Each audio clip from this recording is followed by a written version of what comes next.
So hello everyone, welcome back to my channel Ashwin energy की education. तो आज हम बात करते हैं टैबलेट नेमोस्लाइड के बारे में। ठीक है। तो जो हमारी नेमोस्लाइड टैबलेट होती है, ये किन किन बीमारियों में हम उपयोग में ला सकते हैं, क्योंकि बहुत सारी ऐसी बीमारियां होती हैं जिनमें नेमोस्लाइड हम उपयोग कर सकते हैं।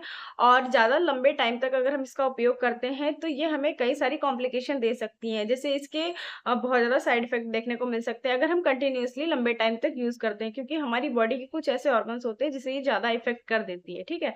तो इसके बारे में बात करते हैं कि किस बीमारी में यूज़ कर सकते हैं और किस बीमारी में हम इसका यूज़ नहीं कर सकते हैं, या ज़्यादा लंबे टाइम तक यूज़ करेंगे तो क्या प्रॉब्लम हो सकती है, और साथ ही साथ इसमें क्या-क्या कॉम्बिनेशन होते हैं, इसके बारे में हम जानेंगे। तो सबसे पहले हम जानते हैं जो निमोस्लाइड होती है, जो ये हमारी टैबलेट होती है, ये 2 ड्रग्स का कॉम्बिनेशन होती है, निमोस्लाइड एंड पैरासिटामोल। ठीक। तो सबसे पहले हम जान लेते हैं कि जो निमोस्लाइड, ये इसके अलग-अलग ब्रांड होते हैं, अलग-अलग ब्रांड नेम से भी आती है। तो उसके नेम हम बाद में बताएँगे, डिस्कस करेंगे। तो सबसे पहले हम जान लेते हैं कि जो निमोस्लाइड है ये किस ग्रुप में आती है। तो एक तरीके का आता है non steroid anti inflammatory drug में आता है, ठीक है?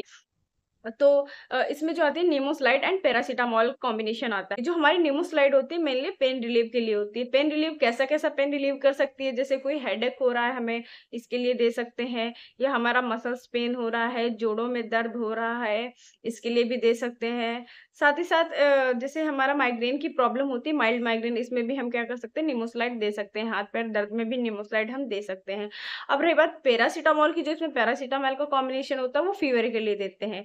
इसीलिए अगर हमें कमर में दर्द हो रही है, हाथ-पैरों में दर्द है, या फिर हमारा सर दर्द हो रहा है, जोड़ों में दर्द हो रहा है, फीवर है, तो उसके लिए हम क्या कर सकते हैं, निमोस्लाइड पैरासिटामोल टैबलेट का यूज़ कर सकते हैं, ठीक है? अब हम बात करते हैं जो ये टैबलेट हम यूज़ करते हैं, इसका मेटाबॉलिज़्म कैसे होता है?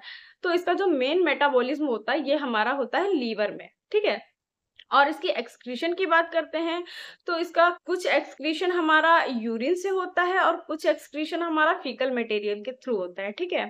तो ये हो गया हमारा एक्सक्रीशन की बात, ठीक है? लेकिन इसके कुछ साइड इफ़ेक्ट भी आते हैं, तो इसके कुछ साइड इफ़ेक्ट होते हैं कि जैसे नोज़िया वॉमिटिंग होने के चांसेस हो सकते हैं, या फिर हमें डायरिया होने के चांसेस हो सकते हैं। और ज़्यादा लंबे टाइम तक इसका यूज़ करते हैं तो डिज़नेस, फटीग वगैरह भी ये हो सकता है, मतलब कमज़ोरी लगेगी, हमें आलसपन आएगा। ठीक है, अब हम बात करते हैं कॉन्ट्राइंडिकेशन की। कॉन्ट्राइंडिकेशन का मतलब है कि किन-किन बीमारियों में हम इसे नहीं ले सकते हैं। तो अगर किसी को लीवर की प्रॉब्लम है, लीवर उसका खराब है, लीवर प्रॉपर वर्क नहीं कर रहा है, तो इसमें हम क्या करेंगे, निमोस्लाइड पैरासिटामोल नहीं देते हैं। इसके साथ ही साथ क्या होगा, अगर कंटिन्यूअसली खाते हैं तो हमें क्या होता है, किडनी पे भी इफ़ेक्ट करता है। तो अगर हमें किडनी की भी प्रॉब्लम है तो इसमें भी डॉक्टर्स मना करते हैं। इसके अलावा मदर प्रेग्नेंट है तो उसमें भी हम क्या करते हैं, निमोसाइड पैरासिटामोल अवॉइड करते हैं। इसके अलावा जो ब्रेस्ट फीड वाली मदर्स होती हैं उनमें भी हम क्या करते हैं, नहीं देते हैं। साथ ही साथ अगर कोई इसकी सेंसिटिविटी है, अगर किसी-किसी को सूट नहीं करती है तो हम उन्हें भी नहीं देते हैं, ठीक है? तो ये हमारे हो गए कुछ कॉन्ट्राइंडिकेशन।